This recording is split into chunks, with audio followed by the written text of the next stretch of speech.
Pas comme ça! Pas comme ça! J'ai crié de toutes mes forces, essayant de m'accrocher au chambranle de la porte, tandis que je sentais cette poussée violente dans mon dos. Mon cœur s'est emballé, mes jambes ont faibli, et pendant une seconde, j'ai cru que j'allais m'évanouir sur place. À 78 ans, je n'aurais jamais imaginé vivre un moment aussi désespérant dans ma propre maison, avec quelqu'un de la famille. Quand il est arrivé par derrière et m'a poussé, j'ai senti un frisson glacé me parcourir l'échine. Mais mes chers, avant de raconter ce qui s'est passé ce jour de 2015 qui a tout changé, je dois remonter un peu dans le temps pour que vous compreniez cette histoire. Je m'appelle Thérèse, j'ai aujourd'hui 88 ans, et ce que je vais raconter peut sembler effrayant au début, mais je vous promets que cette histoire a une fin qui va réchauffer vos cœurs. Avant de commencer, j'aimerais savoir d'où vous me regardez. Laissez-le dans les commentaires, j'adore savoir que ma voix arrive dans tant de coins différents. Et si vous pouvez, laissez un petit pouce en l'air. Cela aide beaucoup cette vieille dame à continuer de partager ses histoires. Je suis née en 1937, à une époque bien différente d'aujourd'hui, dans une petite ville du sud de la République du Congo appelée Dolisie. Mon père, Marcel, était menuisier et ma mère, Georgette, couturière.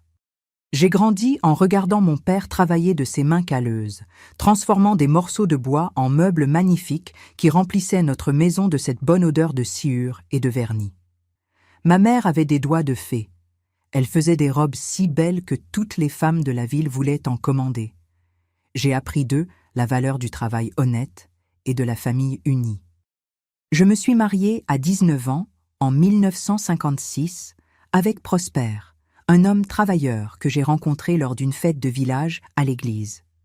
Il était chauffeur de camion, voyageait beaucoup, mais revenait toujours à la maison avec ce grand sourire et un cadeau pour moi. Nous n'étions pas riches, mais nous avions de l'amour en abondance.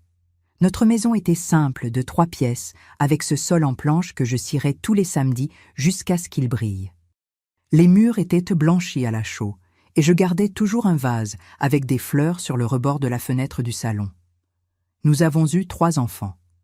Clarisse est née en 1957, Dieudonné en 1959 et Madeleine en 1962. Clarisse était la plus tranquille, elle aidait toujours aux tâches ménagères depuis toute petite.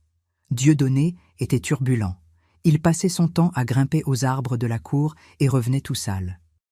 Mais Madeleine, ah mes chers, Madeleine était ma préférée, ma petite dernière, celle qui est née avec un sourire sur le visage et n'a jamais perdu cette joie de vivre. Elle avait les yeux noisettes les plus expressifs que j'ai jamais vus, et une manière douce de parler qui conquérait tout le monde. La vie suivait son cours normal. Prosper travaillait, je m'occupais de la maison et des enfants, et le dimanche nous allions tous à la messe de 9 heures. Après l'église, nous nous arrêtions à la boulangerie de M. Batek pour acheter du pain brioché tout chaud. C'était notre rituel sacré, ce moment en famille que j'ai gardé dans mon cœur pour toujours. Les enfants ont grandi trop vite, comme ça arrive toujours. Clarisse s'est mariée en 1975 avec Alphonse, un comptable sérieux et responsable. Dieudonné a déménagé à Brazzaville en 1978 pour travailler dans une usine. Et Madeleine, ma petite, a rencontré Gaston en 1980. Gaston avait 10 ans de plus que Madeleine. Il avait 28 ans et elle seulement 18 quand ils se sont rencontrés lors d'une fête d'anniversaire d'une cousine éloignée. Je me souviens bien du jour où elle est rentrée à la maison toute rougissante, avec cette lueur différente dans les yeux, parlant de cet homme grand, aux larges épaules, qui travaillait comme électricien. Il avait des cheveux noirs bien raides, toujours peignés en arrière avec de la brillantine, et une fine moustache dont il prenait grand soin. Il portait un pantalon en toile et une chemise à manches courtes, toujours très propre et parfumée. Au début, j'avoue que j'ai trouvé ça un peu étrange. Gaston était poli, travailleur, mais il avait un côté un peu fermé, trop sérieux à mon goût. Quand il venait nous rendre visite, il s'asseyait sur la chaise du salon et restait là, répondant aux questions qu'on lui posait, mais sans beaucoup de conversation. Prosper l'a apprécié tout de suite.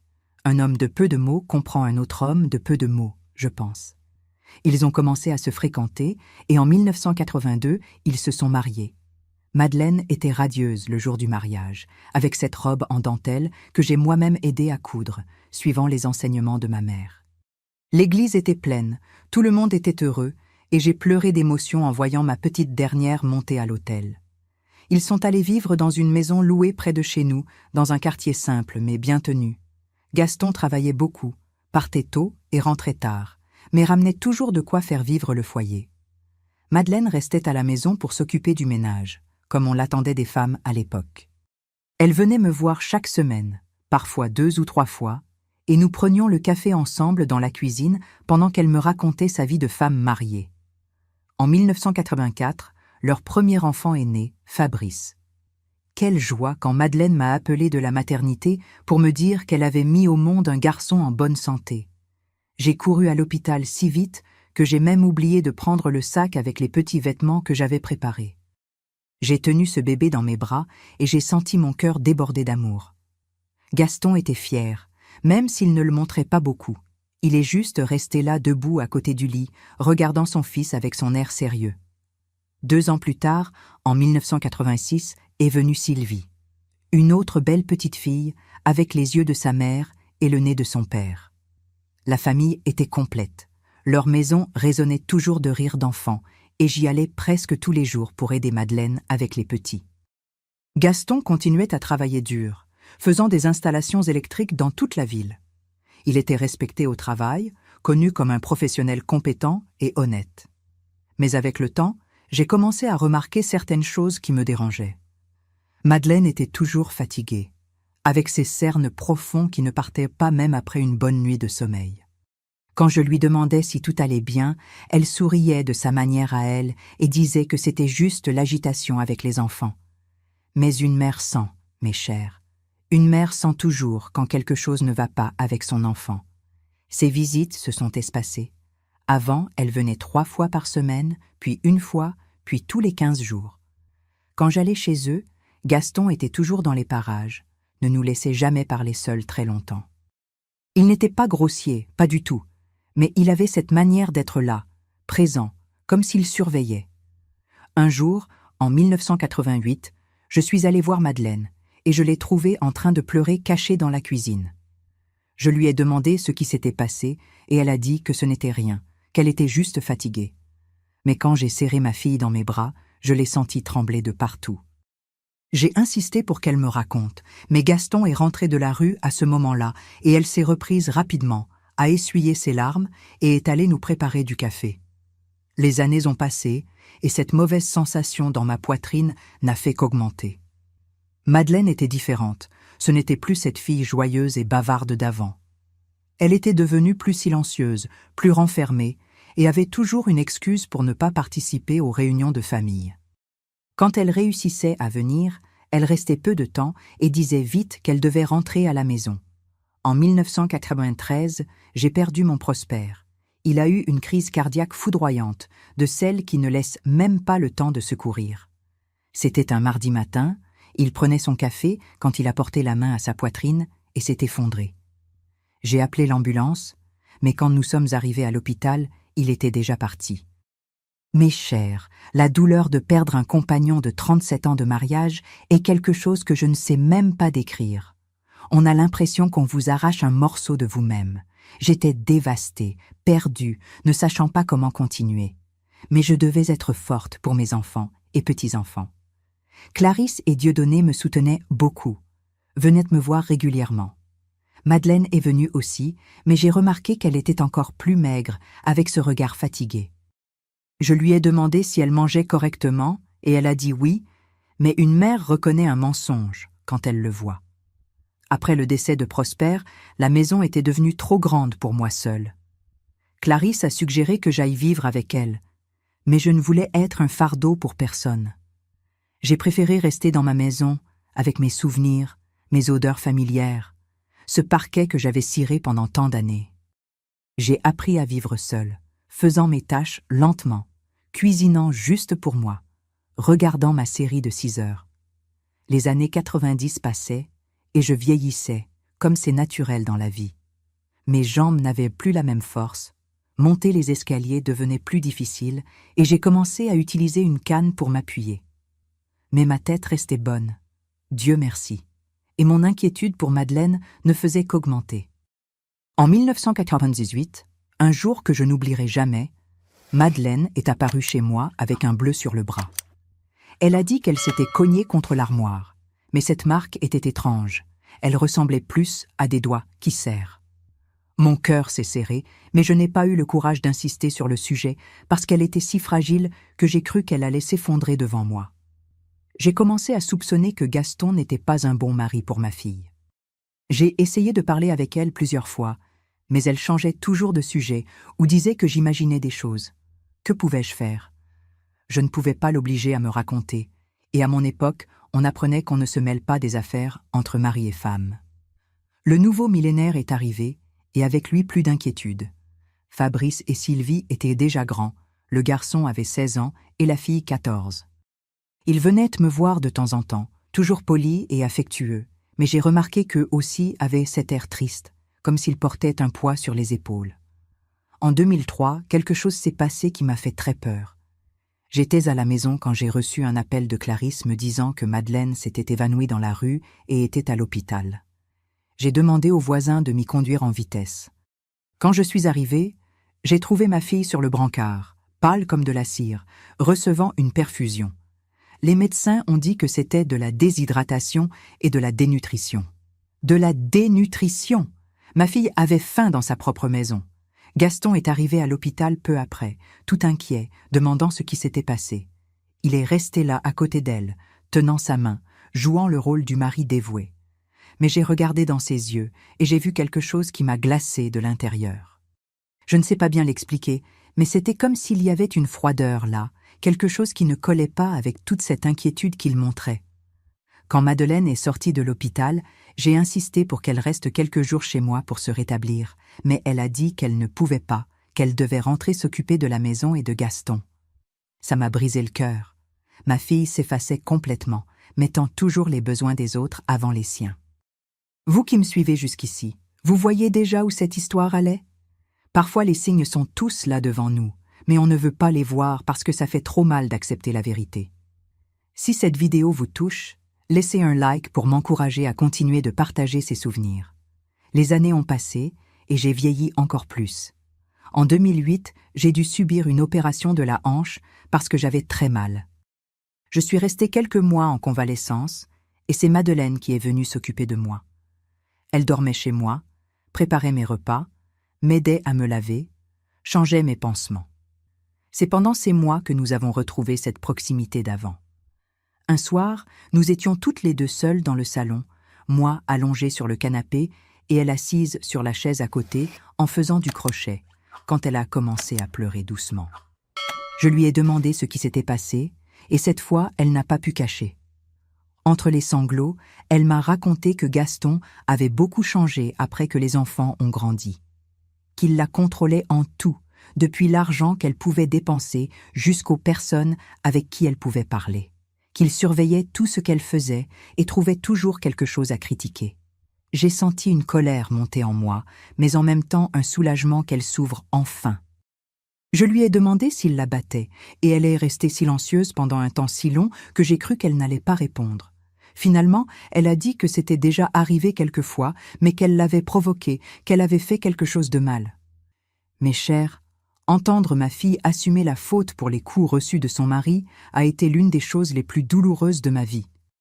J'ai essayé de la convaincre de se séparer, mais elle a dit qu'elle ne pouvait pas, qu'elle avait déjà 46 ans, qu'elle n'avait nulle part où aller, qu'elle ne savait rien faire à part s'occuper de la maison.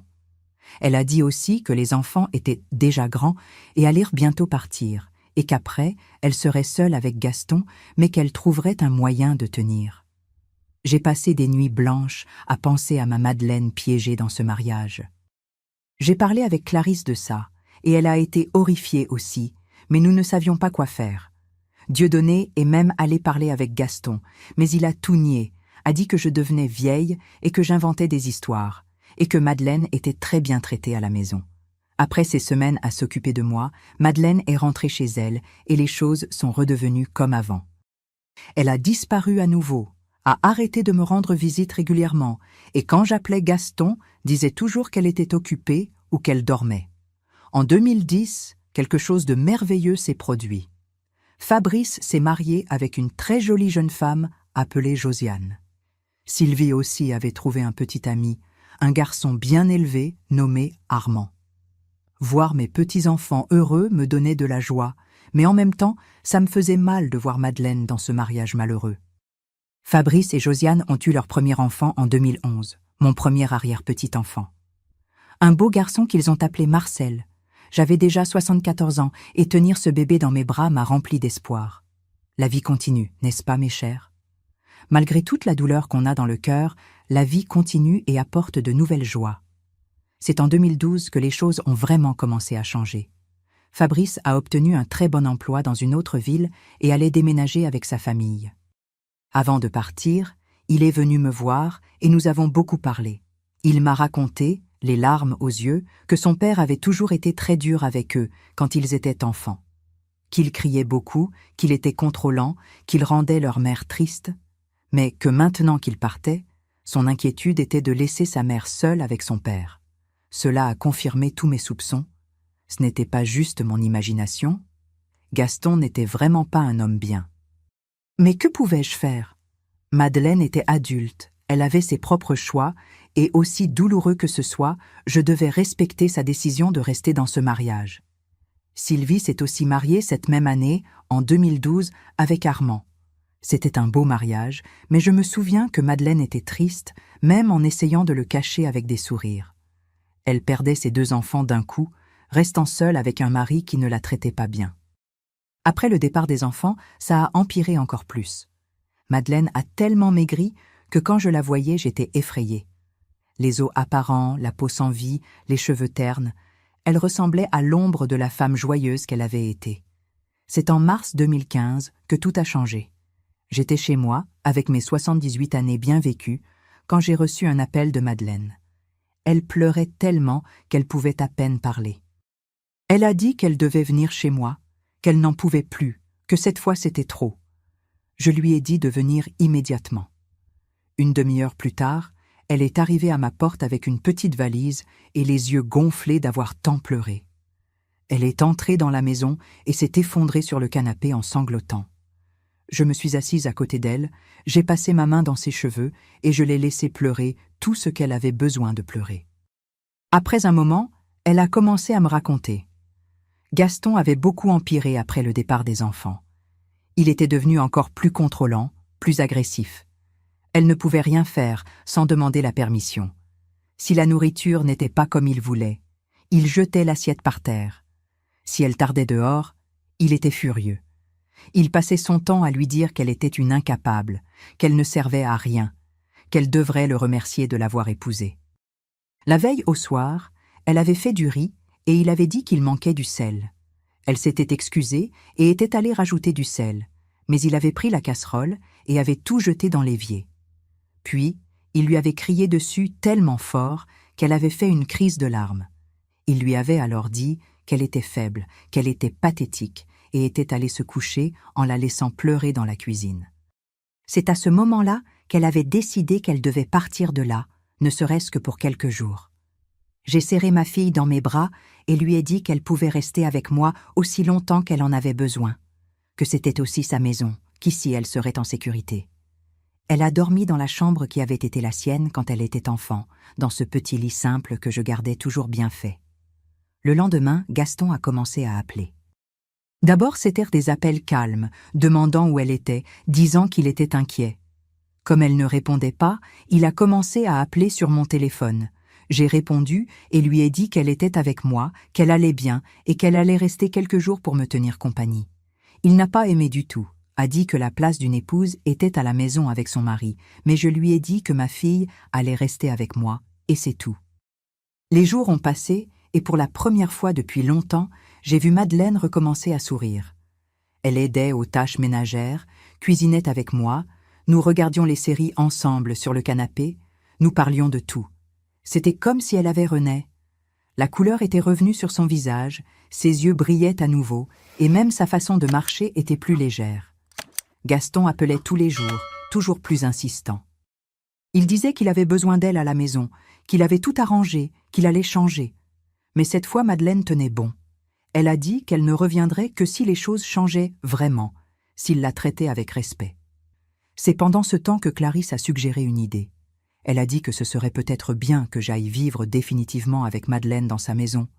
Comme ça, elle ne serait pas seule avec Gaston. J'ai beaucoup réfléchi à ça. Ma maison était petite et simple, mais c'était la mienne depuis tant d'années. Chaque coin avait un souvenir de Prosper, de mes enfants qui grandissaient. Mais en même temps, l'idée de pouvoir m'occuper de ma Madeleine me plaisait. J'ai parlé avec elle de ça, et ses yeux se sont remplis de larmes. Elle a dit qu'elle adorerait avoir ma compagnie, qu'elle se sentirait plus en sécurité avec moi près d'elle. C'est alors que nous avons décidé. J'allais vendre ma petite maison et utiliser l'argent pour faire des rénovations dans leur maison. Ils allaient me construire une petite extension, une chambre rien qu'à moi avec salle de bain, pour que j'aie mon espace et mon intimité. Quand nous l'avons dit à Gaston, il n'a pas eu l'air très enthousiaste, mais il n'a pas pu refuser non plus. Après tout, c'était une aide financière importante. Avec l'argent de la vente de ma maison, on pourrait faire une bonne rénovation et il resterait même de l'argent de côté. Il a accepté, un peu à contre-cœur, mais il a accepté. Ce fut une période intense. J'ai vendu ma maison à une jeune famille qui commençait sa vie, comme Prosper et moi avions commencé tant d'années auparavant. Ça m'a fait mal au cœur de remettre les clés, de dire adieu à ce petit coin qui avait été mon refuge pendant si longtemps. Mais la certitude que je faisais ce qu'il fallait pour ma fille me donnait de la force. La rénovation a commencé en avril 2015. Ils ont engagé un maçon connu de la famille, M. Makaya, un homme déjà âgé qui travaillait lentement mais avec soin. Ils allaient faire ma petite chambre au fond de la maison, avec une petite porte donnant sur la cour et une grande fenêtre pour laisser entrer beaucoup de lumière. Pendant la rénovation, je suis restée chez Clarisse. Madeleine est retournée chez elle, mais maintenant les choses étaient différentes. Elle venait me voir presque tous les jours chez Clarisse, toujours avec cette joie sur le visage. Elle disait que Gaston était plus calme, plus respectueux. J'espérais que c'était vrai, mais une partie de moi soupçonnait que c'était seulement parce qu'ils savaient que j'allais vivre avec eux. La rénovation a duré 3 mois. Entre-temps, quelque chose de merveilleux s'est produit. Sylvie a découvert qu'elle était enceinte. Ce serait mon 2e arrière-petit-enfant, une fille qu'ils avaient déjà décidé d'appeler Claire. La nouvelle a rempli nos cœurs de joie. Madeleine était radieuse, elle allait être grand-mère pour la 2e fois. En juillet 2015, la rénovation était enfin terminée. Ma petite chambre était magnifique. Les murs peints d'un jaune clair que j'avais toujours aimé, une grande fenêtre avec des rideaux en dentelle blanche, une nouvelle armoire en bois clair, mon lit double que j'avais apporté de mon ancienne maison, et même un fauteuil confortable pour m'asseoir et faire mon crochet. La salle de bain était petite, mais avait tout ce dont j'avais besoin. Le jour du déménagement est arrivé. C'était un samedi après-midi, ciel bleu sans nuages, ce bon petit soleil d'hiver. Clarisse, Alphonse, Dieudonné et même Sylvie avec son ventre déjà visible sont venus aider. Ils ont apporté mes affaires dans une camionnette, mes meubles, mes vêtements, ma collection de seins en plâtre que j'avais depuis petite, mes casseroles, mes torchons brodés, tout ce qui était à moi et racontait mon histoire. Madeleine était tellement heureuse, courant d'un côté à l'autre, aidant à tout organiser. Gaston était là aussi, portant les choses lourdes, mais avec son air sérieux habituel. Il ne parlait pas beaucoup, faisait juste ce qu'il avait à faire. Quand tout était finalement rangé, Clarisse a fait un bon déjeuner pour célébrer. C'était une fête. Il y avait du poulet rôti, du riz, des haricots, de la salade. Nous étions tous réunis à table, parlant, riant, racontant de vieilles histoires. Ce fut l'un des jours les plus heureux que j'ai eus après la mort de Prosper. Après que tout le monde soit parti, Madeleine, Gaston et moi sommes restés dans la maison. Je me suis assise dans mon nouveau fauteuil, j'ai regardé autour de ma petite chambre et j'ai ressenti une sacrée paix. J'étais près de ma fille, je pouvais m'occuper d'elle et elle de moi. C'était une nouvelle phase de la vie qui commençait. Les premiers jours ont été d'adaptation. Je me levais tôt, prenais mon café, aidais Madeleine dans les tâches ménagères. Elle protestait, disait que je n'avais pas besoin de faire quoi que ce soit, que j'étais là pour me reposer, mais je ne pouvais pas rester sans rien faire. J'avais toujours été une femme de travail, de mouvement. Gaston partait tôt pour travailler et rentrait en fin d'après-midi. Quand il était à la maison, il restait plutôt dans le salon à regarder la télévision ou dans la cour à bricoler quelque chose. Il ne me parlait pas beaucoup, mais il n'était pas non plus grossier. Il traitait Madeleine avec plus de respect en ma présence. Ça, je l'ai remarqué. Les semaines passaient et j'ai remarqué que ma présence dans la maison faisait vraiment du bien à Madeleine. Elle était plus joyeuse, plus communicative. Elle avait retrouvé l'envie de ranger la maison, de cuisiner avec soin. Nous nous tenions compagnie pendant la journée, nous parlions de tout, regardions nos séries ensemble, faisions du crochet assises sur le canapé. Mais il y a eu quelque chose que j'ai commencé à remarquer et qui me dérangeait. Gaston était différent avec moi. Ce n'était rien qu'il disait ou faisait, c'était plutôt une sensation. Il me regardait d'une manière étrange, comme s'il évaluait, mesurait, attendait quelque chose. J'ai essayé d'ignorer parce que je pensais que c'était mon imagination, un truc de vieillesse. Août est arrivé, et avec lui, l'anniversaire de Madeleine. Elle allait avoir 53 ans le 15. Nous avions prévu de faire un déjeuner pour célébrer, appeler les enfants, les petits-enfants. Ça allait être une belle fête. Mais quelque chose s'est passé une semaine avant l'anniversaire qui m'a donné froid dans le ventre. C'était un jeudi après-midi. Madeleine était partie faire les courses au marché et j'étais seule à la maison avec Gaston. Il était rentré plus tôt du travail. J'étais dans ma chambre quand j'ai entendu la porte claquer. J'ai pensé que c'était Madeleine qui arrivait, mais quand j'ai regardé par la fenêtre, j'ai vu que c'était juste Gaston. Je suis restée dans ma chambre, rangeant mes affaires. Soudain, j'ai entendu des pas venir vers ma chambre. La porte était entr'ouverte et Gaston est apparu là, debout dans l'embrasure. J'ai eu un choc. « Vous avez besoin de quelque chose, Gaston ?» j'ai demandé. Il m'a regardé pendant quelques secondes qui ont semblé une éternité. Il y avait quelque chose de différent dans ses yeux, quelque chose qui m'a mise mal à l'aise. « Je venais juste voir si madame est bien installée. » Il a dit, mais il est resté là debout. « Oui, merci. » j'ai répondu, essayant de garder ma voix ferme. Il a fait un pas dans la chambre et mon cœur s'est emballé. Je ne sais pas bien l'expliquer, mais j'ai senti le danger. Cet instinct qu'on a quand quelque chose ne va pas, vous voyez ? Madame est bien jeune pour son âge, il a dit avec un ton de voix qui n'était pas normal. J'ai eu des frissons. Ce n'était pas un compliment, c'était autre chose. Je me suis levée du lit où j'étais assise et je me suis mise debout, tenant ma canne. Je ne savais pas si je comprenais mal, si ma tête me jouait des tours. « Je dois aller à la cuisine faire du café », j'ai dit, essayant de sortir de la chambre. Mais il n'a pas quitté la porte. Il est resté là, bloquant mon passage. Mon cœur battait si fort que j'ai cru qu'il allait sortir de ma bouche. « Pas besoin de se presser », il a dit. C'est à ce moment-là que j'ai entendu le bruit de la clé dans la porte d'entrée. C'était Madeleine qui arrivait. Gaston a immédiatement changé d'attitude, est sorti de ma chambre et est allé au salon comme si de rien n'était.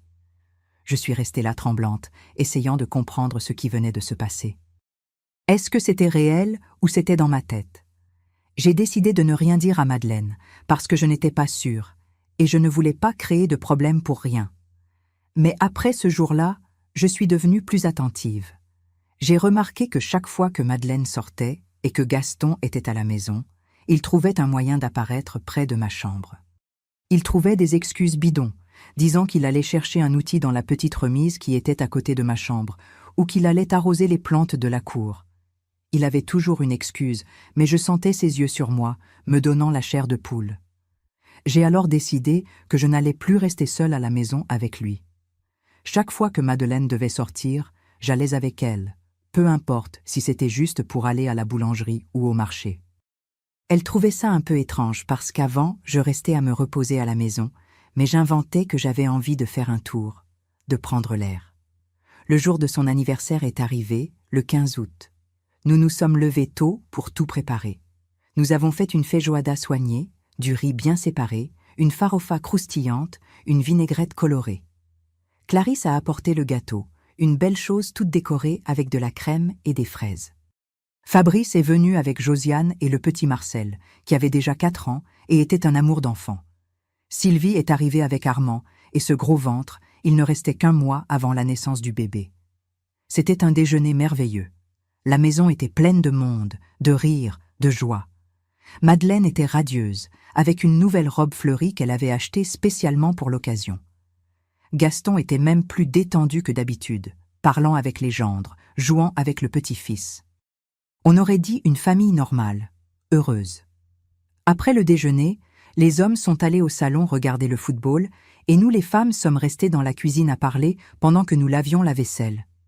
C'est à ce moment-là que Sylvie a raconté qu'elle et Armand avaient un gros problème. Ils louaient une petite maison et le propriétaire les avait prévenus qu'il allait vendre le bien. Ils devraient partir dans 3 mois, juste au moment de la naissance du bébé. Armand gagnait raisonnablement bien en travaillant comme mécanicien, mais n'avait pas d'argent mis de côté pour un acompte sur une maison. Il cherchait désespérément un autre endroit à louer, mais tout était très cher et il ne trouvait rien d'approprié pour accueillir un bébé. Madeleine était très inquiète. Quelle situation difficile pour les enfants, surtout avec l'arrivée du bébé. Clarisse a suggéré qu'ils viennent vivre chez elle pendant un moment, mais sa maison était petite, déjà serrée avec elle, Alphonse et leurs 2 adolescents. C'est alors qu'une idée m'est venue. J'ai regardé Madeleine et j'ai dit « Et s'ils venaient en vivre ici ?» Cette maison est grande, elle a 3 chambres. Gaston et toi en utilisez une, j'en utilise une autre, et la 3e est vide. Elle pourrait parfaitement convenir à Sylvie, Armand et le bébé. Madeleine m'a regardée avec des yeux écarquillés. « Maman, vous pensez que ça marcherait? Ce ne serait pas trop serré ?» « Serré? Pas du tout. Cette maison est grande, il y a largement de la place, et vous aideriez votre fille dans un moment si important. Imagine-la devoir déménager avec un nouveau-né, cherchant une maison désespérément. Ici, elle aurait tout le confort, le soutien de la famille. » Sylvie a commencé à pleurer d'émotion. « Grand-mère, vous pensez vraiment que c'est possible? Je ne voudrais déranger personne. » « Déranger? Pas du tout, ma fille. La famille, c'est fait pour ça, pour s'entraider. Tu vas avoir le bébé, tu auras besoin de soutien, et ici, tu as ta mère et moi pour t'aider avec tout. Armand travaille toute la journée, alors tu serais seule si vous viviez ailleurs. Ici, tu as de la compagnie, tu as qui t'aide. » Madeleine a serré sa fille dans ses bras et a dit qu'elle adorait l'idée. « Il faut juste en parler à ton père, mais je suis sûre qu'il sera d'accord. C'est notre fille, notre petit enfant qui arrive, bien sûr qu'on doit t'aider. » Quand les hommes sont revenus du salon, nous leur avons raconté l'idée. Armand était un peu gêné, a dit qu'il ne voulait pas causer de dérangement, mais que si c'était possible, il serait très reconnaissant. Gaston est resté silencieux pendant un moment. On voyait qu'il n'aimait pas trop l'idée, mais que pouvait-il dire? C'était sa fille, sa petite fille qui arrivait. Il a un peu grommelé un « si c'est pour aider Sylvie » et n'a plus rien dit. C'était donc décidé. En septembre, dès que le propriétaire préviendrait qu'il devait repartir, Sylvie et Armand emménageraient ici. Ils partageraient les dépenses de la maison, aideraient autant que nécessaire et resteraient jusqu'à ce qu'ils puissent économiser pour un endroit à eux. Les semaines ont passé vite. Le 20 septembre 2015, la petite Claire est née. Quel bel enfant, mes chers. Toute rose, avec une chevelure noire comme son grand-père Gaston, pleurnicharde mais en bonne santé. Nous sommes tous allés à la maternité la rencontrer, et voir Madeleine tenant la petite fille dans ses bras a été l'une des plus belles choses que j'ai vues. 10 jours après la naissance de Claire, Sylvie et Armand ont emménagé dans la maison. Ils ont apporté leurs affaires. Ce n'était pas grand-chose. Un jeune couple qui commence sa vie n'accumule pas tant que ça. La chambre était bien arrangée, avec le berceau du bébé, l'armoire, la commode. Nous avons tout organisé avec beaucoup de soin. Les premiers jours ont été d'adaptation pour tout le monde. Claire pleurait beaucoup la nuit, comme les bébés pleurent, et réveillait toute la maison. Mais personne ne se plaignait. Armand partait tôt pour le travail et rentrait le soir. Pendant la journée, nous étions nous 3 femmes à nous occuper de la maison et du bébé, moi, Madeleine et Sylvie. C'est pendant cette période que j'ai vu ma fille vraiment renaître. S'occuper de sa petite fille a apporté une nouvelle lumière dans ses yeux. Elle avait toujours Claire dans les bras, chantant des petites chansons, faisant des câlins. Elle aidait Sylvie avec tout, changer les couches, donner le bain, préparer les biberons. La maison était pleine de vie, de mouvement, de cette bonne odeur de bébé. Gaston, cependant, est devenu encore plus renfermé. Il ne se plaignait pas ouvertement, mais on voyait qu'il n'était pas content que la maison soit pleine de monde. Il rentrait du travail, mangeait, allait dans sa chambre avec Madeleine et y restait jusqu'au lendemain matin. Il ne parlait presque plus à personne, ne prenait pas la petite fille dans ses bras, ne montrait aucun intérêt. Armand remarquait ça et se sentait mal à l'aise. C'était un garçon bien élevé, il saluait toujours Gaston, essayait d'engager la conversation, mais recevait des réponses courtes, monosyllabiques. J'ai commencé à m'inquiéter que cette situation crée une mauvaise ambiance dans la maison. C'était un samedi d'octobre que les choses ont changé. Gaston était parti faire un travail chez un client, un de ses boulots de week-end qui payent bien. Armand était à la maison, profitant de son jour de congé. Claire pleurait beaucoup, avec une de ces coliques qui font pitié. Sylvie était désespérée essayant de calmer sa fille, et rien ne fonctionnait. Armand a pris le bébé dans ses bras et a commencé à marcher dans la maison, faisant ce balancement que font les parents, parlant doucement avec elle. Lentement, Claire s'est calmée jusqu'à finalement s'endormir dans les bras de son père. Il est resté là avec elle, dans les bras pendant plus d'une demi-heure, ayant peur de la mettre dans le berceau et qu'elle se réveille. C'est à ce moment-là que Gaston est rentré à la maison. Il est entré par la porte d'entrée et a vu la scène. Armand assis sur le canapé, avec la petite fille endormie dans ses bras, Sylvie à côté de lui, Madeleine et moi dans la cuisine en train de préparer le déjeuner. Une scène de famille normale, vous voyez. Mais à la façon dont Gaston a regardé, on voyait que ça le dérangeait. Il est allé directement dans la chambre sans saluer personne. Madeleine l'a suivi pour demander si tout allait bien, et nous l'avons entendu parler fort, ce qui n'était pas habituel. Cette maison est devenue un bazar, il n'y a plus de tranquillité. Madeleine est revenue dans la cuisine, les yeux embués. Sylvie et moi ne savions pas quoi faire. L'ambiance était lourde, ce silence inconfortable. Armand a mis Claire dans le berceau et est allé dans la chambre aussi, se sentant mal à cause de la situation. Plus tard, quand tout le monde était allé se coucher et que j'étais dans ma chambre en train de lire un livre, j'ai entendu une dispute venant de la chambre de Madeleine et Gaston. Le mur n'était pas très épais et je pouvais entendre, même si je ne voulais pas. Gaston se plaignait, disant que la maison n'était plus la sienne, qu'il y avait trop de monde, qu'il n'avait plus d'intimité. Madeleine essayait de le calmer, disant que c'était temporaire, que les jeunes allaient bientôt trouver un endroit à eux. Mais alors j'ai entendu quelque chose qui m'a glacée. « Je n'aimais déjà pas que ta mère vive ici. Maintenant il y a encore plus de monde. » Cette maison est devenue une pension. Mon cœur s'est serré. Alors c'était ça. Il ne m'avait jamais accepté là, il avait juste toléré parce que l'argent de la vente de ma maison avait aidé pour la rénovation. J'ai ressenti une profonde tristesse, ce sentiment de ne pas être la bienvenue, de déranger, mais en même temps, de la colère.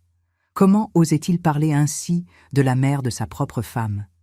J'ai entendu Madeleine défendre « Ne parle pas comme ça de ma mère, elle est ici parce que je l'ai voulu, parce que j'ai besoin d'elle. Et Sylvie est notre fille, notre petite fille. Comment peux-tu parler comme ça ?» La dispute a continué pendant encore un moment, jusqu'à ce que tout devienne silencieux. Je n'ai pas pu dormir cette nuit-là. Je suis restée à penser si je ne dérangeais pas vraiment, si je ne devrais pas chercher un autre endroit où vivre. Mais où irais-je? Revenir en arrière était impossible. J'avais vendu ma maison. Aller vivre chez Clarisse? Mais elle avait déjà dit que sa maison était petite. Le lendemain, Gaston est parti tôt et nous sommes restés nous 4 à la maison. Madeleine avait de grosses cernes, visiblement elle avait mal dormi. Sylvie et Armand étaient silencieux, un peu gênés. J'ai essayé d'agir normalement, mais j'étais ébranlée à l'intérieur. C'est là que j'ai pris une décision. J'ai appelé Madeleine pour parler dans ma chambre. J'ai fermé la porte et nous nous sommes assises sur mon lit. « Ma fille, j'ai entendu la dispute hier soir. » J'ai commencé. Elle a baissé la tête, honteuse. « Pardonne-moi, maman. » Il était nerveux, il a parlé sans réfléchir. « Non, Madeleine. Il a dit ce qu'il ressent. Et je comprends, la maison est aussi à lui. Il a le droit de vouloir la tranquillité. Mais tu sais ce que j'ai remarqué? Qu'il ne veut pas la tranquillité. Il veut le contrôle. Il te veut seul, isolé, sans famille près de toi pour te soutenir. » Elle est restée silencieuse, mais les larmes ont commencé à couler. « Ma fille chérie, as-tu remarqué que depuis que je suis venue vivre ici, il a changé sa façon de te traiter? Il est plus retenu, plus contrôlé? Parce qu'il y a des gens qui voient. Et maintenant, avec Sylvie et Armand ici, il est encore plus dérangé. Ce n'est pas à cause du bruit, de l'espace. C'est parce qu'il a perdu le contrôle total sur toi. » Elle a sangloté et m'a serré dans ses bras. « Je sais, maman, je sais. Mais que puis-je faire? Je ne peux pas vous demander de partir, j'ai besoin de vous ici. Mais je ne peux pas non plus détruire mon mariage. Ton mariage est déjà détruit depuis longtemps, Madeleine. Ce que tu as avec lui n'est pas un mariage, c'est une prison. Tu ne l'as juste pas vu encore parce que tu étais seule, sans personne pour te montrer comment c'est de vivre vraiment. » Nous avons parlé pendant des heures. Pour la première fois, elle a complètement ouvert son cœur. Elle a raconté des choses que je n'imaginais même pas.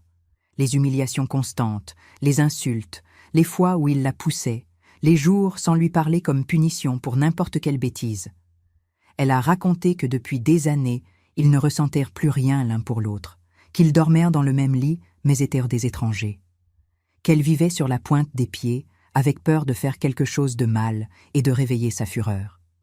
« Mais maintenant c'est différent, maman, » elle a dit en essuyant ses larmes. « Maintenant je vous ai. J'ai ma fille, mon gendre, ma petite-fille, ma mère. J'ai une vraie famille dans cette maison, et ça me donne de la force. Pour la première fois en années, je ne sens pas que je suis seule. » J'ai serré ma fille fort dans mes bras.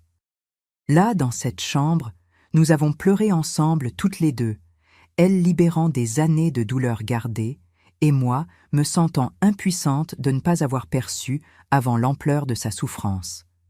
Les jours suivants ont été tendus. Gaston parlait à peine à quelqu'un. Il arrivait, mangeait en silence, allait dans la chambre. Les week-ends, il inventait des travaux en dehors de la maison pour ne pas rester là. La maison était divisée. D'un côté lui, de l'autre nous tous. Mais quelque chose de beau a commencé à se produire. Nous quatre, moi, Madeleine, Sylvie et Armand, nous sommes devenus une vraie famille. Armand était un garçon merveilleux, aidant toujours avec tout. Il faisait les courses, réparait les choses cassées dans la maison, jouait avec Claire. Il était le fils que Gaston n'avait jamais été pour Madeleine, et le gendre dont toute belle-mère rêverait. Claire grandissait belle et éveillée. À 2 mois, elle souriait déjà à tout le monde. C'était un enfant tranquille et joyeux.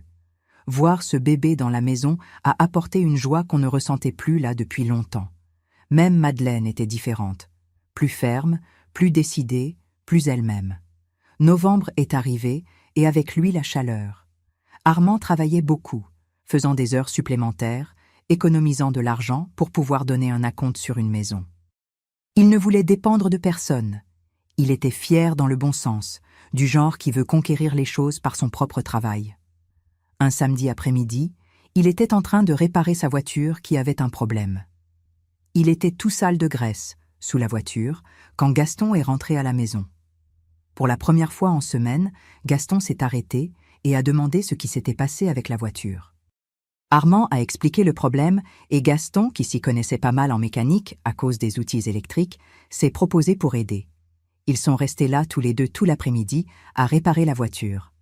Quand ils ont réussi à la réparer, je les ai vus sourire tous les deux. C'était la première fois que je voyais Gaston sourire depuis que Sylvie et Armand avaient emménagé. J'ai pensé que peut-être les choses pourraient s'améliorer. Et elles se sont vraiment améliorées. Lentement, jour après jour, Gaston s'est ouvert davantage. Il a commencé à parler avec Armand, à lui enseigner des choses sur l'électricité et la mécanique. Il rentrait du travail et allait directement voir ce qu'Armand faisait. Les week-ends, ils faisaient de petites réparations dans la maison ensemble. Un après-midi, il a même pris Claire dans ses bras. Ce fut un moment émouvant. Le bébé a regardé ce grand-père sérieux et a fait un énorme sourire. Quelque chose a changé sur le visage de Gaston à ce moment-là. C'était comme si un mur avait commencé à se fissurer. Décembre est arrivé et avec lui l'approche de Noël. Nous avons décidé que ce serait un Noël spécial, en famille, tous ensemble. Nous avons invité Clarisse, Dieudonné, Fabrice avec leur famille. Ce serait la première fois depuis longtemps que nous aurions un vrai réveillon, avec la maison pleine de monde. Nous avons passé des jours à tout préparer. Nous avons fait un grand ménage dans la maison, décoré avec des ornements de Noël que Madeleine avait gardés depuis des années. Armand et Gaston sont allés ensemble acheter un sapin de Noël. Ils ont ramené un grand et beau. Nous avons monté l'arbre dans le salon, avec toutes ses boules colorées, les lumières clignotantes, l'étoile au sommet. Madeleine était en extase. Ça faisait des années qu'elle ne célébrait pas vraiment Noël. Gaston ne s'était jamais beaucoup soucié des fêtes, alors il passait la journée comme n'importe quel autre. Mais maintenant, avec la maison pleine, il ne pouvait pas l'empêcher. La veille de Noël au soir, la maison débordait de monde. Il y avait des enfants qui couraient partout, des adultes qui parlaient, des rires qui résonnèrent sur les murs. La table était généreuse. Poulet rôti, farofa, riz, jambon, salade, dessert. Tout fait avec beaucoup de soin par nous toutes. C'est pendant cette soirée que j'ai remarqué quelque chose d'extraordinaire. Gaston parlait avec ses enfants, ce qui arrivait rarement. Il jouait même avec les petits-enfants, faisant des grimaces à Claire qui riait aux éclats.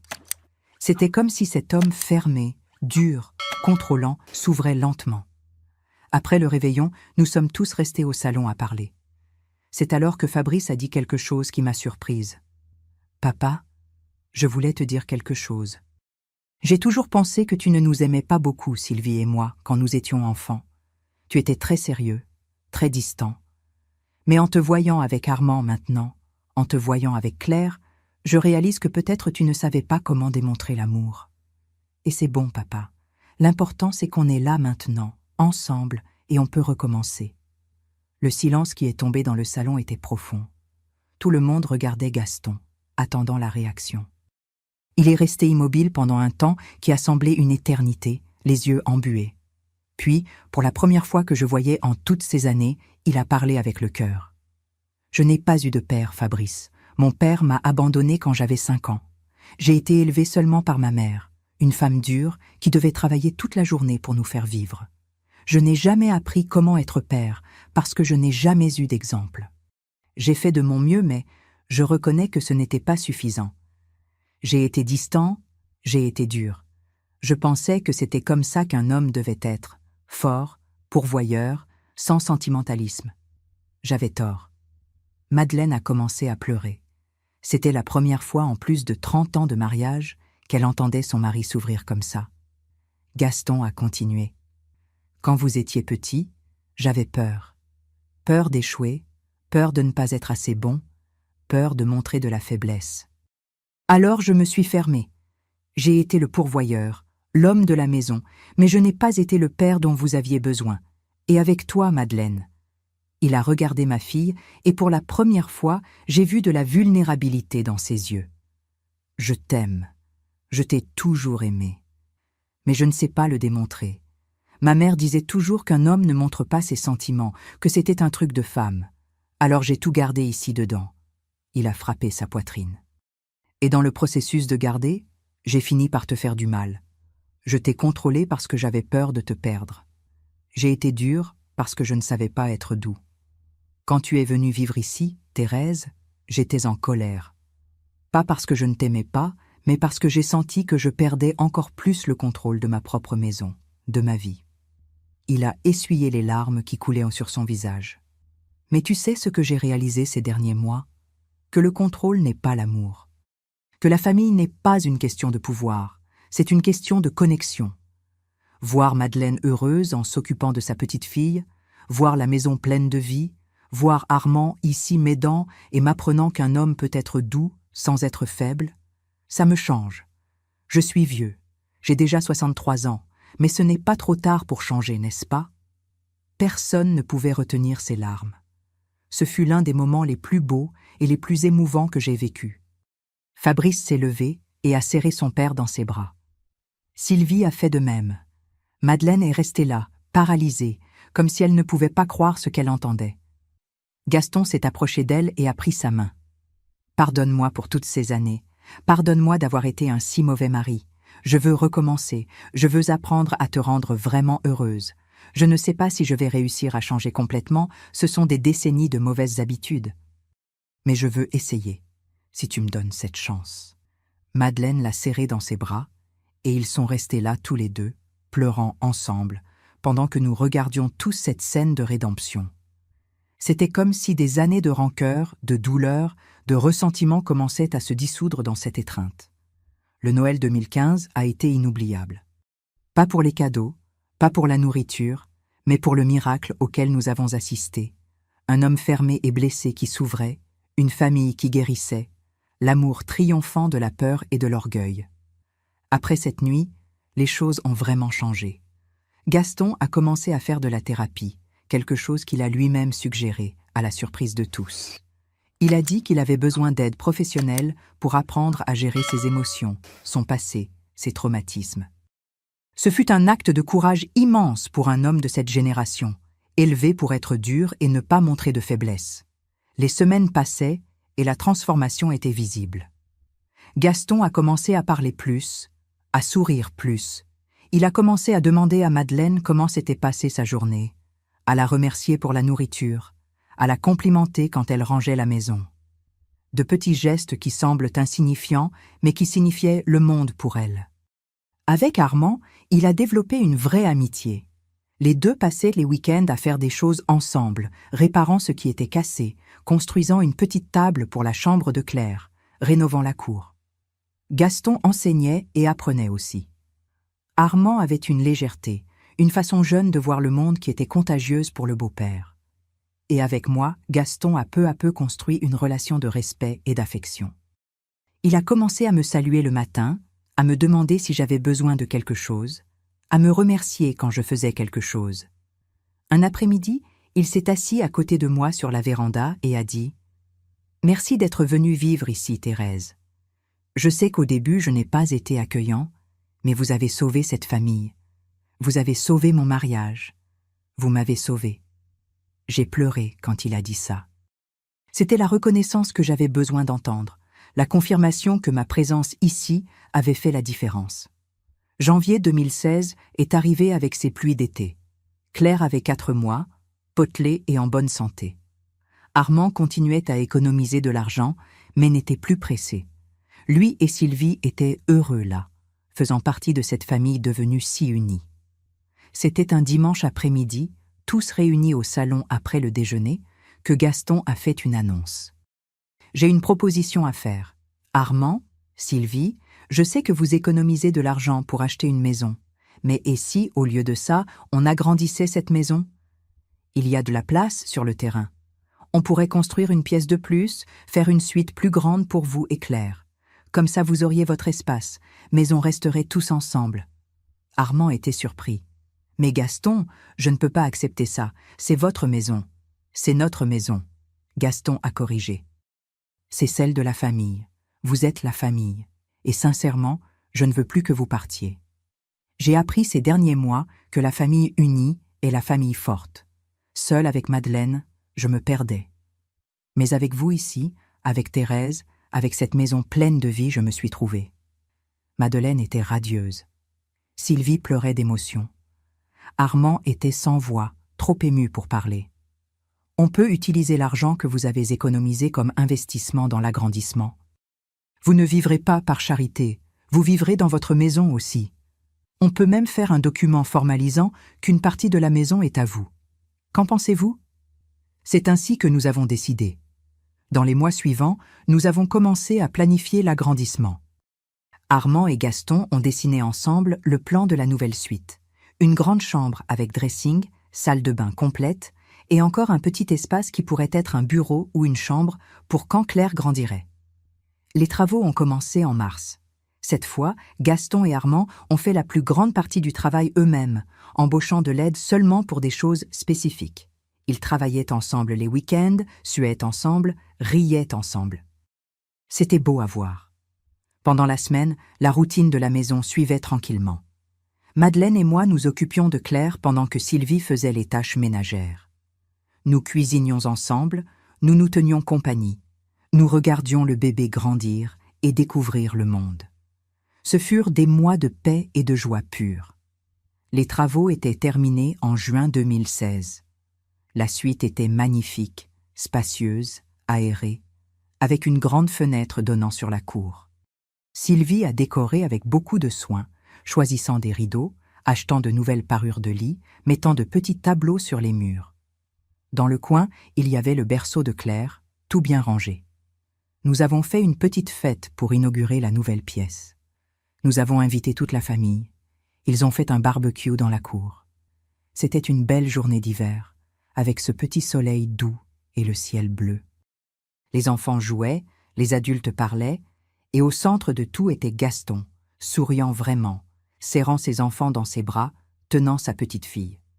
Madeleine m'a prise à part ce jour-là et a dit « Maman, merci. Merci de ne pas avoir abandonné, d'être venue vivre ici, d'avoir apporté la vie dans cette maison. Tu ne m'as pas seulement sauvée, tu as sauvé mon mariage, ma famille. Regarde Gaston, maman, c'est un homme différent. Et tout a commencé quand tu es arrivée. » J'ai serré ma fille dans mes bras et j'ai senti mon cœur déborder de gratitude. Oui, ça avait été difficile. Oui, il y avait eu des moments effrayants, des moments où j'ai questionné si j'avais pris la bonne décision. Mais là, dans cette cour pleine de gens que j'aimais, voyant ma fille enfin heureuse, voyant mon gendre intégré, voyant ma petite fille grandir dans une maison pleine d'amour, je savais que chaque seconde d'incertitude en avait valu la peine. La vie a suivi son cours. Gaston a continué à faire de la thérapie, travaillant sur lui-même. Il y a eu des rechutes, bien sûr, des moments où il revenait à l'ancien comportement, devenait bougon, fermé. Mais maintenant, il reconnaissait quand ça arrivait, s'excusait, essayait de faire autrement. Et ça faisait toute la différence. Sa relation avec Madeleine a fleuri d'une manière qu'aucun de nous n'attendait. Ils ont recommencé à se fréquenter après tant d'années. Il a commencé à lui apporter des fleurs, à l'inviter à des promenades, à dire des mots tendres. On aurait dit des adolescents, mais c'était beau à voir. Un soir, j'ai entendu des bruits venant de leur chambre. Ce n'étaient pas des bruits de dispute comme avant, mais des rires. Ils riaient ensemble, parlaient jusqu'à tard, comme font les couples amoureux. J'ai souri là dans le noir de ma chambre, sachant que ma fille avait enfin trouvé le bonheur qu'elle avait toujours mérité. Claire grandissait belle et éveillée. À 1 an, elle marchait déjà partout dans la maison, toujours souriante, toujours babillant. Elle était la lumière de nous tous. Gaston était complètement gâteau. Il rentrait du travail et allait directement prendre la petite fille dans ses bras, jouer avec elle, faire des grimaces qui la faisaient rire aux éclats. Armand est devenu le fils que Gaston n'avait jamais eu. Les deux étaient inséparables. Gaston a même proposé un partenariat dans le travail. Ils allaient monter une petite entreprise ensemble, d'électricité et de mécanique. Armand était emballé par l'idée, et les deux passèrent des heures à planifier l'avenir de l'entreprise. Sylvie est tombée enceinte à nouveau en 2017. Ce fut une énorme joie. Cette fois, c'était un garçon. Nous étions tous euphoriques avec la nouvelle. La maison allait accueillir un nouveau membre. Plus de joie, plus de vie. C'est pendant cette deuxième grossesse de Sylvie que s'est produit l'épisode qui donne le titre à cette histoire. Ce moment qui au début semblait effrayant, mais qui avait une signification complètement différente de ce que quiconque aurait pu imaginer. C'était un samedi après-midi, fin août 2017. Sylvie était enceinte de 7 mois, avec ce ventre énorme qui l'empêchait à peine de bouger correctement. Madeleine était partie au marché avec Armand faire les courses de la semaine, emmenant Claire avec eux. J'étais dans ma chambre, rangeant des petits vêtements de bébé que j'avais achetés pour le petit-fils qui allait arriver. Gaston était au salon, regardant un match de football à la télévision. Soudain, j'ai entendu Sylvie crier de sa chambre « Grand-mère, grand-mère, aide-moi !» J'ai tout lâché et je me suis mise à courir, ou aussi vite que mes jambes de 80 ans me le permettaient. Quand je suis arrivée à la porte de la chambre, j'ai vu Sylvie essayant d'atteindre quelque chose en haut de l'armoire. Elle était sur un petit tabouret, étirant son bras avec ce ventre énorme. « Mon Dieu, descends de là tout de suite !» j'ai crié, terrifiée. « Grand-mère, j'ai juste besoin de prendre cette boîte là-haut. Il y a les petits vêtements du trousseau du bébé que tante Clarisse a apportés la semaine dernière. »« Tu ne vas rien prendre! Descends de là que j'appelle ton père !» Je suis allée au salon et j'ai appelé Gaston. « Viens ici vite! Ta fille est sur un tabouret qui veut prendre une boîte en haut de l'armoire. » Gaston s'est levé d'un bond et a couru vers la chambre. Quand il est arrivé, Sylvie était déjà descendue du tabouret, mais insistait qu'elle pouvait prendre la boîte s'il l'aidait. « Sylvie, tu es enceinte de 7 mois. Tu ne vas monter sur aucun tabouret. » Gaston a dit, utilisant ce ton de père qui n'accepte pas de contestation, mais qui maintenant venait assaisonner d'inquiétude sincère, pas d'autoritarisme. « Papa, j'ai besoin de ces vêtements.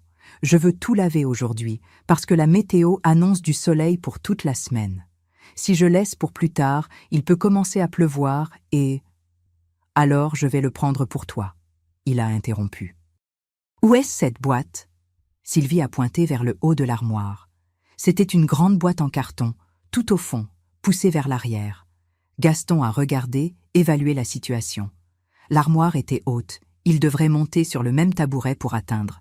Mais le tabouret était petit et instable, il ne supporterait pas son poids à lui, qui était un homme grand, de plus de 80 kilos. Je vais chercher l'échelle de la cour, il a dit. Papa, pas besoin, il suffit de monter sur le tabouret et d'étirer le bras. Sylvie, le tabouret ne supportera pas mon poids, je vais chercher l'échelle. Il est sorti et est revenu quelques minutes plus tard avec l'échelle en aluminium. Il l'a bien positionnée devant l'armoire, a monté quelques marches et a réussi à atteindre la boîte. Mais quand il a tiré, il a réalisé qu'elle était coincée dans quelque chose. « Elle est bloquée par quelque chose derrière », il a dit, essayant de tirer plus fort. « Laisse, je monte et je la débloque, papa. » Sylvie a commencé à s'approcher de l'échelle. « Pas question. » Gaston et moi avons dit en même temps. Gaston est descendu de l'échelle et a réfléchi un moment. Il faut que j'arrive plus à l'intérieur de l'armoire pour voir ce qui bloque. Je vais monter sur la commode. La commode était à côté de l'armoire, contre le mur. Elle était très solide, en bois massif, haute. S'il montait là, il pourrait avoir une meilleure vue du haut de l'armoire. Gaston est monté sur la commode avec précaution. De là-haut, il a pu voir que la boîte était coincée parce qu'il y avait une autre petite boîte sur elle, l'empêchant de sortir. « Il faut que j'enlève d'abord cette petite boîte. » Il a expliqué. Il s'est étiré, a pris la petite boîte et l'a lancée pour que Sylvie l'attrape en bas. Puis il a reporté son attention sur la grande boîte. Il a réussi à la tirer un peu, mais elle était encore difficile à sortir parce qu'elle était bien coincée tout au fond. « Sylvie, viens ici près de la commode, » il a dit. « Je vais devoir pousser la boîte vers l'avant et elle va tomber. Tiens-toi prête à la retenir. » Sylvie s'est positionnée.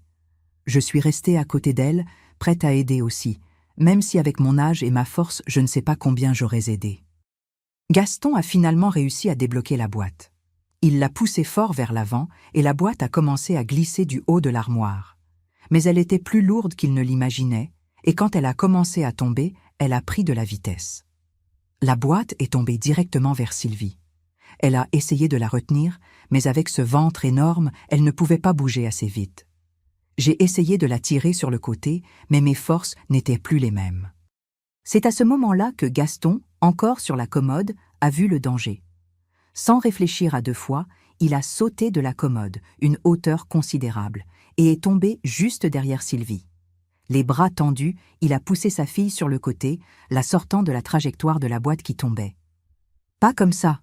j'ai crié, pensant qu'il allait faire tomber sa fille enceinte. C'est là que s'est produit ce que vous avez entendu au début de cette histoire.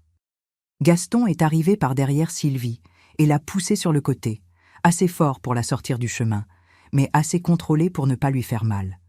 La boîte est tombée exactement là où elle était quelques secondes avant, s'écrasant par terre avec un bruit sec. Sylvie a titubé sur le côté, mais n'est pas tombée parce que Gaston l'a retenue par le bras au dernier instant. Lui-même a presque perdu l'équilibre après le saut, mais a réussi à se stabiliser. Nous trois sommes restés là, immobiles pendant quelques secondes, digérant ce qui venait de se passer. La boîte était par terre, ouverte, avec des petits vêtements de bébé éparpillés partout. Si elle était tombée sur Sylvie, avec la force de la chute, elle aurait pu gravement la blesser, elle et le bébé. « Mon Dieu !» j'ai exclamé, portant ma main à ma poitrine. « Quelle frayeur !» Sylvie tremblait. Gaston l'a serrée dans ses bras, et ils sont restés là tous les deux, enlacés, respirant profondément. « Pardon, ma fille, pardon. Je n'aurais pas dû pousser la boîte sans d'abord descendre et vérifier le poids correctement. J'aurais pu te blesser. » Il disait, la voix nouée, « Papa, tu m'as sauvé ?» Sylvie a répondu en pleurant. « Si tu n'avais pas sauté, la boîte serait tombée sur moi. Il aurait pu arriver quelque chose au bébé. » C'est à ce moment-là que j'ai complètement compris la transformation de Gaston. L'homme qui des années auparavant ne montrait pas d'affection, qui était distant et froid avec ses enfants, venait de sauter d'une hauteur dangereuse, mettant sa propre sécurité en danger, pour protéger sa fille et son petit-fils. Ce geste impulsif, désespéré, montrait un amour profond qu'il ne savait peut-être même pas qu'il existait en lui. Nous trois sommes restés assis par terre dans la chambre, essayant encore de nous calmer de la frayeur. C'est à ce moment-là que Madeleine, Armand et Claire sont rentrés à la maison. « Qu'est-ce qui s'est passé ici ?» Madeleine a demandé effrayée en voyant nos visages pâles et la boîte écrasée par terre. Nous avons tout raconté. Madeleine est devenue blanche, a serré sa fille dans ses bras, puis a serré Gaston dans ses bras. Armand, qui aimait sa femme plus que tout, tremblait rien qu'à imaginer ce qui aurait pu arriver. « Merci, beau-père, » il a dit, serrant la main de Gaston avec force. « Merci d'avoir protégé ma famille. » Gaston, les yeux pleins de larmes, quelque chose qui devenait de plus en plus commun chez cet homme qui avait passé des décennies sans pleurer, a juste hoché la tête. Ce soir-là, nous avons fait un dîner spécial. Ce n'était pas pour célébrer quelque chose de spécifique, mais pour remercier. Remercier d'être tous là, ensemble, en bonne santé. Remercier pour la famille que nous avions construite. Remercier pour la transformation dont nous avions été témoins. Pendant le dîner, Gaston a fait un discours qu'aucun de nous n'oubliera. Je veux que tout le monde sache qu'aujourd'hui, quand j'ai vu cette boîte tomber sur Sylvie, je n'ai pas réfléchi. J'ai juste agi. Et vous savez pourquoi ? Parce que vous êtes devenu la chose la plus importante de ma vie. J'ai passé des décennies à penser qu'être un homme, c'était être dur, c'était ne pas montrer d'émotion, c'était contrôler. Mais vous m'avez appris qu'être un vrai homme, c'est protéger ceux qu'on aime, c'est pleurer quand il le faut, c'est s'excuser quand on se trompe, c'est être présent. Aujourd'hui, j'ai failli perdre ma fille et mon petit-fils à cause d'une boîte de vêtements, mais j'ai réalisé que je donnerais ma vie sans hésiter pour vous protéger. Et ça, c'est l'amour. Le vrai amour. Il n'y avait pas un œil sec à table. Même la petite Claire, qui ne comprenait rien de ce qui se passait, est restée toute calme dans les bras de sa mère, comme si elle sentait la solennité du moment. Les mois suivants ont été pleins de joie. Sylvie a passé le reste de sa grossesse à être choyée par nous tous. Gaston est devenu super protecteur, ne la laissait rien faire qui demandait un effort. Armand était aux anges en attendant son fils. Et Madeleine et moi préparions tout avec beaucoup de soin pour accueillir le nouveau membre de la famille. En octobre 2017 est né le petit Joseph. Un beau bébé, fort, avec ce cri vigoureux de quelqu'un qui est venu avec de l'énergie. L'accouchement s'est bien passé, Sylvie s'est bien remise et ils étaient bientôt à la maison avec le bébé. La maison avait maintenant 2 petits, Claire avec presque 2 ans et Joseph nouveau-né. C'était un beau désordre. Pleurs de bébés, rires d'enfants, courses partout, couches éparpillées, biberons dans l'évier. C'était la vie pure, l'amour pur. Gaston était complètement transformé. Maintenant, il était ce grand-père qui joue par terre, qui fait l'avion, qui chante des chansons bêtes, qui prend dans ses bras même quand il est fatigué du travail. Lui et Madeleine étaient devenus ses grands-parents dont tous les petits-enfants rêvent, présents, affectueux, dévoués. Voir ma fille heureuse, épanouie, dans un mariage devenu un vrai compagnonnage, me remplissait le cœur de joie. Voir Gaston, cet homme qui un jour m'avait fait si peur, devenir un père et un grand-père exemplaires, était la preuve que les gens peuvent changer quand ils choisissent d'affronter leurs démons. La vie a continué tranquillement pendant les années suivantes. L'entreprise de Gaston et Armand a marché. Ils ont obtenu quelques clients réguliers et grandissaient lentement mais sûrement. Sylvie aidait avec la partie administrative pendant les heures où les enfants dormaient. Et Madeleine et moi étions les nounous officiels, nous occupant des petits avec tout l'amour du monde. Claire a grandi intelligente et bavarde. C'était une belle petite fille, intelligente, pleine de questions sur tout. Joseph était plus tranquille, un garçon doux et affectueux. Les voir grandir dans cette maison pleine d'amour était une bénédiction. En 2019, quand j'avais déjà 82 ans, j'ai commencé à avoir quelques petits problèmes de santé. Rien de grave, juste les choses normales de l'âge. Tension élevée, douleurs aux articulations, fatigue. Mais ma famille s'est occupée de moi avec beaucoup de soin. Gaston a insisté pour que j'aille voir les meilleurs médecins, a payé tous les médicaments, a tenu à ce que j'aie le meilleur traitement. Vous avez sauvé ma famille, Thérèse. Maintenant, c'est notre tour de prendre soin de vous. Il disait toujours quand j'essayais de protester contre les dépenses. C'est lors d'une de ces consultations médicales que le médecin m'a dit quelque chose qui m'a fait beaucoup réfléchir.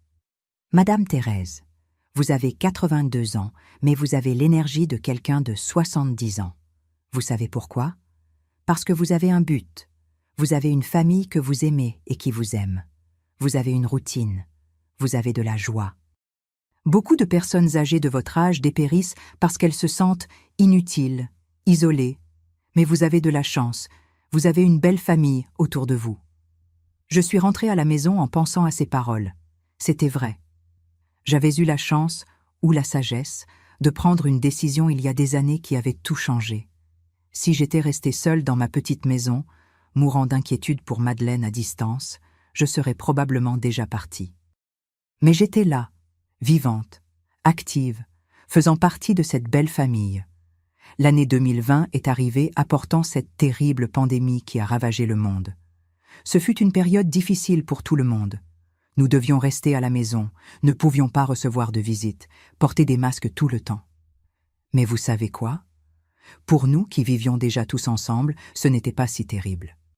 Nous étions 6, moi, Madeleine, Gaston, Sylvie, Armand et les enfants, confinés dans cette maison. Mais tout allait bien parce que nous étions une vraie famille. Nous nous sommes soutenus mutuellement, nous nous sommes aidés les uns les autres, nous avons trouvé de la joie dans les petites choses. Gaston et Armand ont dû arrêter de travailler pendant quelques mois parce que ce n'était pas un service essentiel. Ce fut une période difficile financièrement, mais l'argent que nous avions économisé de la vente de ma maison et des profits de l'entreprise nous a aidés à passer ces mois. C'est pendant la pandémie que Gaston a commencé un projet spécial. Il a décidé de construire une énorme maison de poupées dans la cour pour Claire. Il a passé des mois à travailler dessus, avec l'aide d'Armand et même du petit Joseph, qui adorait donner les outils à son grand-père. La maisonnette était magnifique. Elle avait 2 étages, de petites fenêtres avec de vrais rideaux, une petite porte qui s'ouvrait et se fermait, même l'électricité avec des petites lumières. Claire était enchantée. C'était le cadeau de rêve de n'importe quel enfant. Mais vous savez ce qui était le plus beau? Voir Gaston travailler sur ce projet avec tant de soin, tant d'amour. Chaque planche clouée, chaque vis serrée était faite en pensant au sourire de sa petite fille. Cet homme était devenu la personnification de l'amour grand-père. Quand la pandémie a finalement commencé à diminuer en 2021, nous sommes progressivement revenus à la vie normale. Gaston et Armand ont repris le travail. Les enfants, qui étaient restés tout ce temps à la maison, ont enfin pu rejouer avec d'autres enfants, aller au parc. C'est cette année-là que Fabrice nous a donné une merveilleuse nouvelle. Il revenait s'installer près de nous. Il avait obtenu une mutation au travail et allait revenir en ville. Nous étions tous euphoriques. La famille allait être encore plus proche. Quand Fabrice, Josiane et Marcel, maintenant grands, sont arrivés, nous avons fait une belle fête. Gaston a serré son fils dans ses bras pendant de longues minutes, et tous les deux ont pleuré ensemble. Tant d'années perdues, tant de temps où ils avaient été distants. Mais maintenant, ils avaient la chance de reconstruire. Fabrice était impressionné par la transformation de son père. « Papa, tu es méconnaissable. » Dans le bon sens, il a dit pendant le déjeuner de bienvenue. « J'ai appris tard, mon fils, mais j'ai appris. J'ai appris que la famille, c'est ce qui compte, que montrer l'amour n'est pas une faiblesse, qu'être présent est plus important que n'importe quoi. » Gaston a répondu. Les années suivantes ont été de pur bonheur. Notre maison était toujours pleine. Les week-ends, il y avait toujours quelqu'un en visite.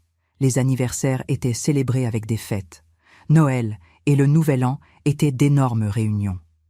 La famille qui un jour avait été si brisée, si blessée, était maintenant unie et forte. Madeleine s'est complètement épanouie. Elle était une autre personne, joyeuse, communicative, sûre d'elle. Elle et Gaston étaient devenus ce couple que tout le monde envie, qui marche main dans la main, qui se regarde avec tendresse, qui se fréquente encore après tant d'années. Un jour, en 2022, Madeleine m'a appelé pour parler. Nous étions toutes les deux seules dans la cuisine, prenant le café de l'après-midi. « Maman, tu sais à quoi je pensais aujourd'hui? Que si tu n'étais pas venue vivre ici ce jour de 2015, je serais probablement morte. Pas physiquement peut-être, mais morte à l'intérieur. Je dépérissais dans ce mariage, m'effaçant complètement. Tu as apporté la vie dans cette maison. Et plus que ça, ta présence a obligé Gaston à se confronter. Il ne pouvait plus me contrôler avec toi ici. Et quand Sylvie est venue vivre aussi, il a dû choisir. Soit il changeait vraiment, soit il perdait toute sa famille. Dieu merci, il a choisi de changer. J'ai tenu la main de ma fille et j'ai souri. Ma fille, c'était la meilleure décision que j'ai prise dans ma vie. Venir vivre ici, prendre soin de toi, vous voir heureux. Ça a valu chaque moment d'incertitude, chaque frayeur, chaque difficulté. Ce jour où papa a poussé Sylvie pour la sauver de la boîte, j'ai encore des frissons quand j'y pense. Là, j'ai eu la certitude qu'il avait vraiment changé. L'homme qu'il était avant n'aurait jamais risqué sa propre sécurité pour sauver quelqu'un d'autre. Les gens peuvent changer, Madeleine, tant qu'ils le veulent vraiment. Gaston l'a voulu. Il a affronté ses démons, a cherché de l'aide, a fait le travail difficile de regarder à l'intérieur et de se transformer. Tout le monde n'a pas ce courage.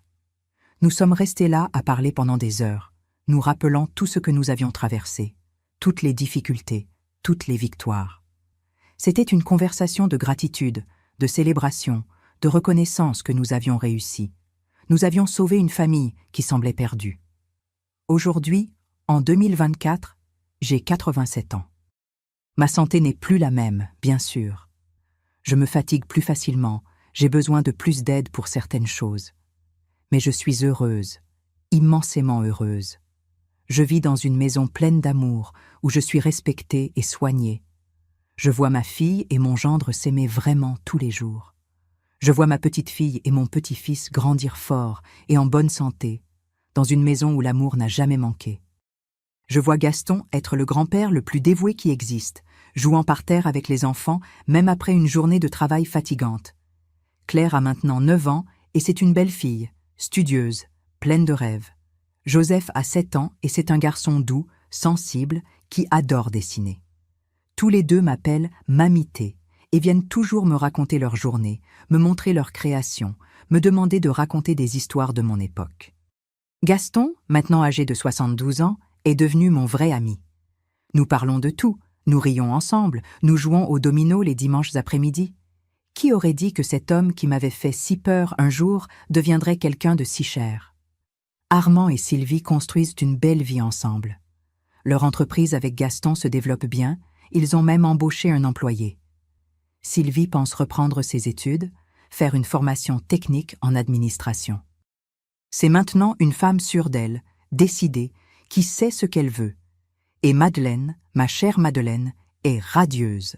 Elle a aujourd'hui 62 ans, mais semble en avoir 50. Le sourire ne quitte jamais son visage, ses yeux brillent, sa voix est joyeuse.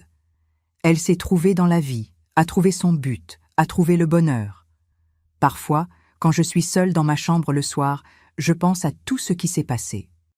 Je pense à ce jour de juillet 2015, quand j'ai déménagé ici sans savoir ce que j'allais trouver. Je pense à la peur que j'ai ressentie quand j'ai réalisé que Gaston ne voulait pas de moi ici. Je pense à la frayeur de ce jour où il est apparu à la porte de ma chambre.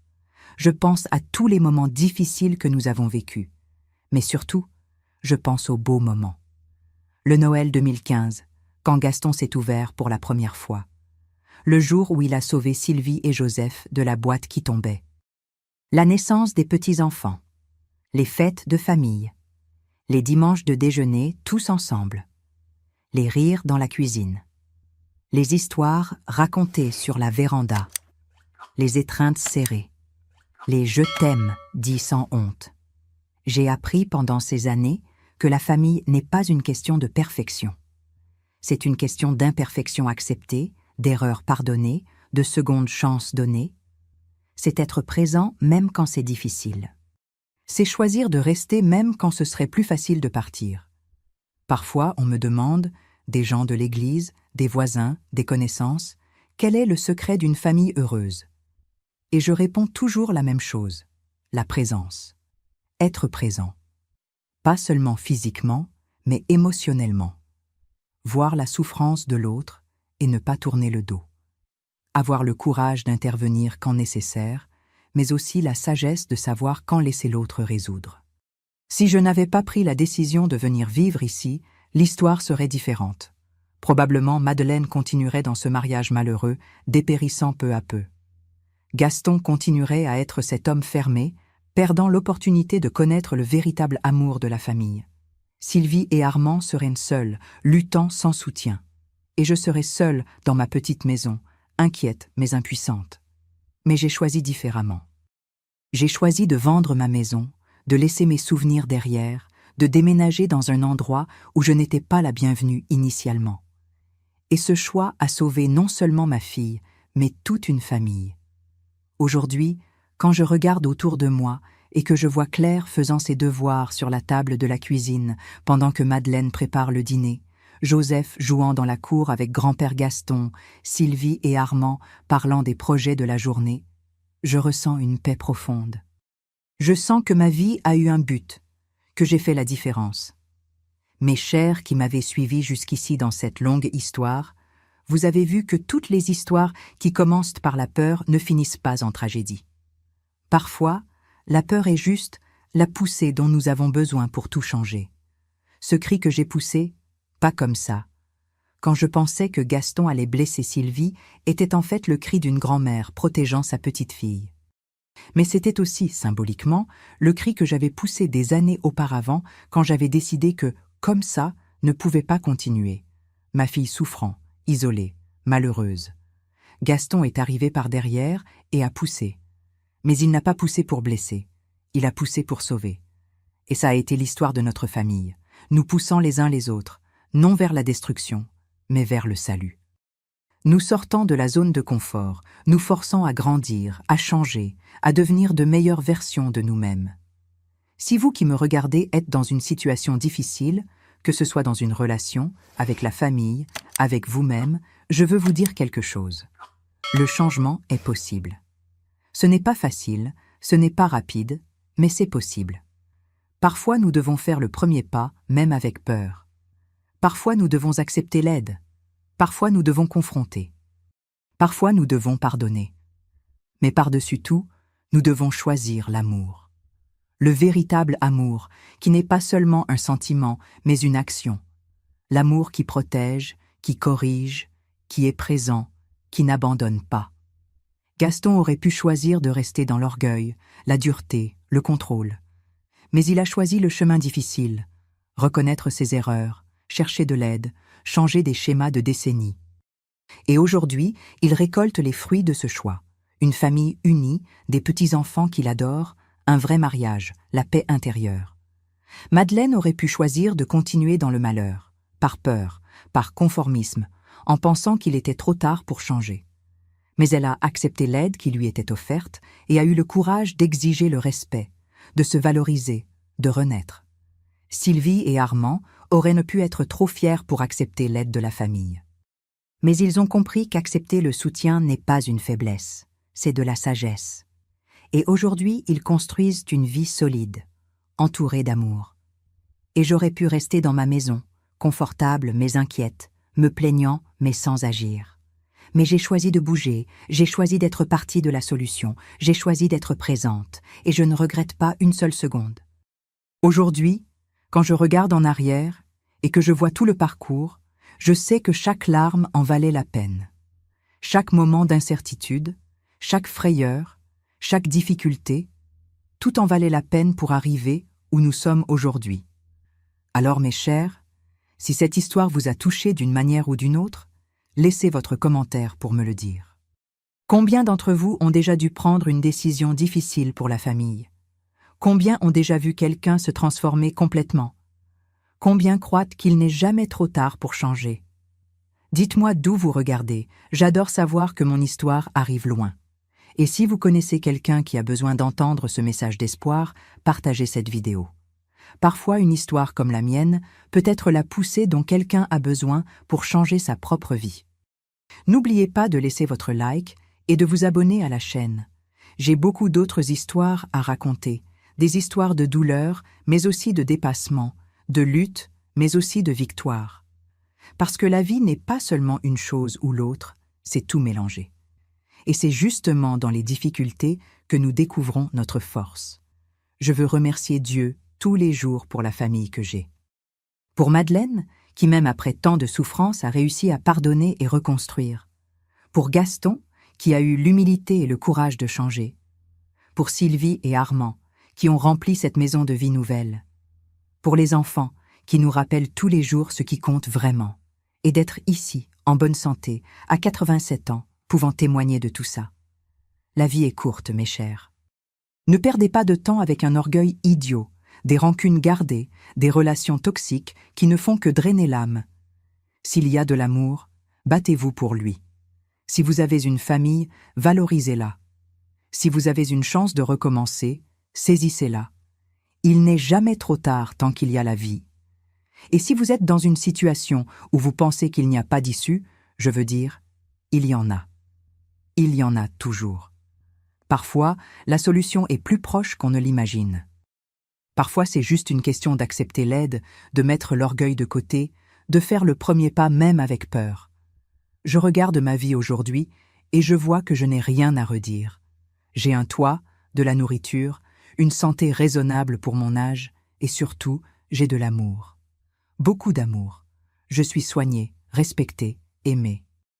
Que pourrait vouloir de plus une vieille dame de 87 ans? Parfois, Claire monte sur mes genoux, même si elle est déjà grande, et demande « Mamité, tu es heureuse ?» Et je réponds en toute sincérité « Oui, ma petite fille, très heureuse, parce que je vous ai. » Et c'est la vérité. Le bonheur n'est pas dans les choses matérielles, n'est pas dans la jeunesse, n'est pas dans la perfection. Le bonheur est dans les liens que nous construisons, dans les personnes que nous choisissons d'avoir près de nous, dans l'amour que nous donnons et recevons. Alors je remercie tous ceux qui ont regardé jusqu'ici. Je sais que c'était une longue histoire, mais je devais tout raconter pour que vous compreniez comment nous sommes arrivés où nous sommes. Comment une situation qui aurait pu finir en tragédie s'est transformée en bénédiction. Que mon histoire vous inspire à ne pas abandonner les personnes que vous aimez, à donner des secondes chance quand c'est mérité, à avoir le courage de changer, à choisir l'amour toujours, même quand c'est difficile. Et rappelez-vous, parfois, cette poussée qui semble agressive au début est en fait quelqu'un qui vous sort du chemin du danger. Parfois, cette personne qui semble impossible à changer attend juste la bonne raison. Parfois, cette décision difficile que vous repoussez est exactement ce qui va tout changer. Vivez avec amour, mes chers. Pardonnez quand vous pouvez. Battez-vous pour ceux qui en valent la peine. Et jamais, jamais, ne sous-estimez le pouvoir d'être présent dans la vie de ceux que vous aimez. Que Dieu vous bénisse tous vous et vos familles. Merci de m'avoir écouté, merci d'être ici avec moi. À la prochaine histoire, mes amours. Un bisou au cœur de chacun. Et rappelez-vous toujours, il n'est jamais trop tard pour recommencer. Il n'est jamais trop tard pour changer. Il n'est jamais trop tard pour être heureux.